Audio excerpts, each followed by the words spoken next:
নমস্কার বন্ধুরা, আমি ভালো আছি। আশা করব তোমরা সকলে ভালো আছো।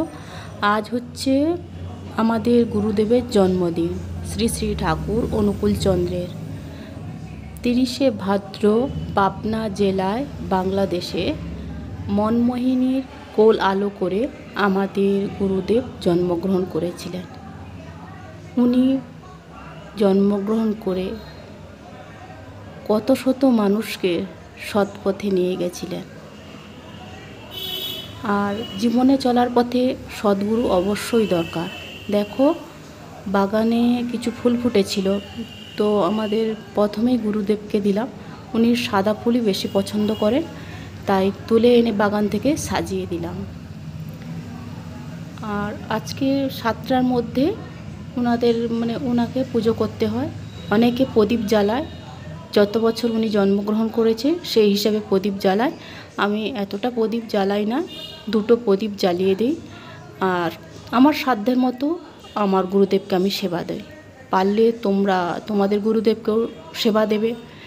আর উনি রসগোল্লা খেতে খুব ভালোবাসতেন, তাই রসগোল্লা আমি আনিয়েছি।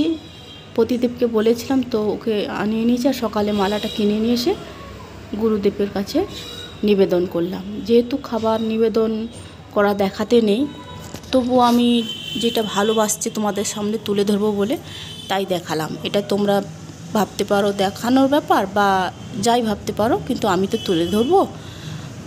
আর ওনার খাবার সবসময় ঢাকা দিয়ে রাখতে হয়। ওইদিকে দেখো, ওনাদেরও একটু ভোগ লাগিয়ে দিয়েছি আর এনাকেও ভোগ লাগিয়ে দিয়েছি।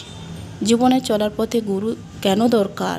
যখন তুমি কোনো চলতে গেলে না, পথ এদিক কি দুঃখ কষ্ট সব কিছু আসবে, সেটা নিয়ে কিভাবে এগোবে গুরুরাই বলে দেয়। গুরু ধরলে ওরা পথ বলে দেয়, তুমি এই পথে চলো। আর তারা বেশিরভাগ বলবে সৎ পথে চলার কথা। যারা সত্যি গুরুদেব, তারা সৎ পথেই চলার কথা বলবে।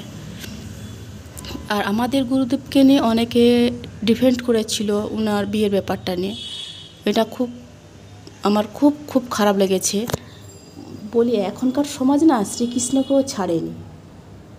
আরে ভাই, তোদেরকে বলছি, তোরা যে এইসব মহান ব্যক্তিদের সম্বন্ধে এইসব ভিডিও বানিয়ে টাকা ইনকাম করছিস, আমি আবার বলবো, এরকম করিস না।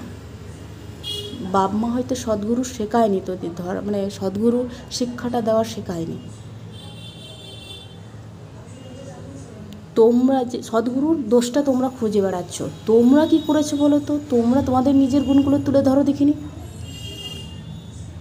ডিফেন্ড করছি আমাদের গুরুদেবকে নিয়ে, আর আমাদের সেই ভিডিওগুলো পাঠাচ্ছে। আমার খুব কষ্ট হয়েছে। আমরা আমার গুরুদেবকে চিনি, তাই সকলকে জয় গুরু।